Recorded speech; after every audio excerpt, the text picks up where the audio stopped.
আসন্ন ত্রয়োদশ জাতীয় সংসদ নির্বাচনকে সামনে রেখে ঢাকা ১৪ আসনের বিএনপি মনোনীত প্রার্থী ইঞ্জিনিয়ার সানজিদা ইসলাম তুরি নারী সমাবেশে অংশ নেন। ৪ ফেব্রুয়ারি বিকেল ৪টায় দক্ষিণ পাইকপাড়া বটতলা এলাকায় আয়োজিত এই সমাবেশে তিনি নারী মানবাধিকার উন্নয়ন বিষয়ক একটি কর্মসূচির উদ্বোধন করেন। সমাবেশে স্থানীয় নারীরা তাদের দৈনন্দিন নানা ভোগান্তির কথা তুলে ধরেন। গ্যাস সংকট, রাস্তাঘাটের দুরবস্থা ও নাগরিক সেবার বিভিন্ন সমস্যা উঠে আসে ক্যাপ্টেন্স টিভির ক্যামেরায়।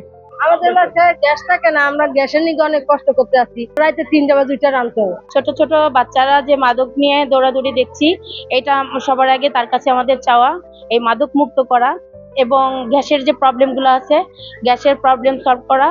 অনেক মেয়েরাই ফ্রিজিং এর শিকার আছে রাস্তাঘাটে আসা যাওয়ার পথে, স্কুলে আসা যাওয়ার পথে। আমরা চাই ওটাই সে করবে।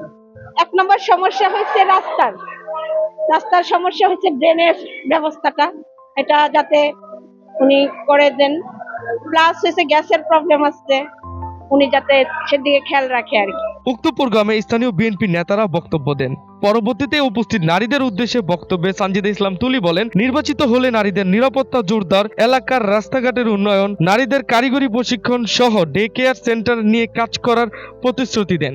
নারীদের নিরাপত্তার জন্য আমরা ঢাকা ১৪ থেকে অনেক কর্মসূচি হাতে নিয়েছি, অনেক পরিকল্পনা হাতে নিয়েছি। এখন যে নিরাপত্তা এগুলোটাই ঢুকছে প্রত্যেকটা রাস্তায়, প্রত্যেকটা কমিউনিটিতে আমরা চেষ্টা করে যাচ্ছি এই সচেতনতা বৃদ্ধি করার জন্য। প্রত্যেক রাস্তায় যেন পর্যাপ্ত পরিমাণে আলো থাকে, প্রত্যেকটা সোসাইটিতে এমন কোনো কমিউনিটি থাকে যারা আলোচনার মাধ্যমে একটা হটলাইন সার্ভিস থাকবে। প্রতিকূল পরিবেশে যদি নারীরা পড়ে তাহলে ইমিডিয়েট যেন প্রশাসনিক ব্যবস্থা নিতে পারি, সেই অনুযায়ী আমরা কমিউনিটি সার্ভিস চালু করে যাচ্ছি ইনশাআল্লাহ।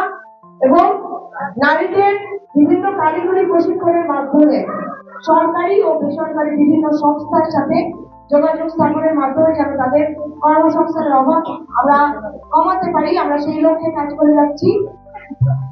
আরো একটা বড় উদ্যোগ থাকবে আমাদের নারীদের জন্য, সেটা হচ্ছে ডে কেয়ার সেন্টার, যেটা বিশ্বের বিভিন্ন দেশে থাকে, কিন্তু আমার দেশের মায়েরা বোনরা যখন কাজ করতে যায় তখন কিন্তু এরকম সুন্দর ব্যবস্থাপনা ডে কেয়ার সেন্টার করে থাকে না। আমাদের অনেক বড় একটা উদ্যোগ থাকবে যেন নারীরা নিশ্চিন্তে কাজে মনোযোগ দিতে পারে, তারা যেন ডে কেয়ার সেন্টারগুলোতে সন্তানকে সুরক্ষিতভাবে রেখে কাজ করতে পারে। 12 তারিখে ইনশাআল্লাহ একসাথে এই বিজয় নিয়ে আসবো, বাংলাদেশের পক্ষের শক্তি বিজয় নিয়ে আসবো। বিজয় নিয়ে আসার পরে ধানের শীষকে বিজয় নিয়ে আসার পরে আপনাদের সাথে নিয়ে ইনশাআল্লাহ একসাথে আমরা মিছিল করবো।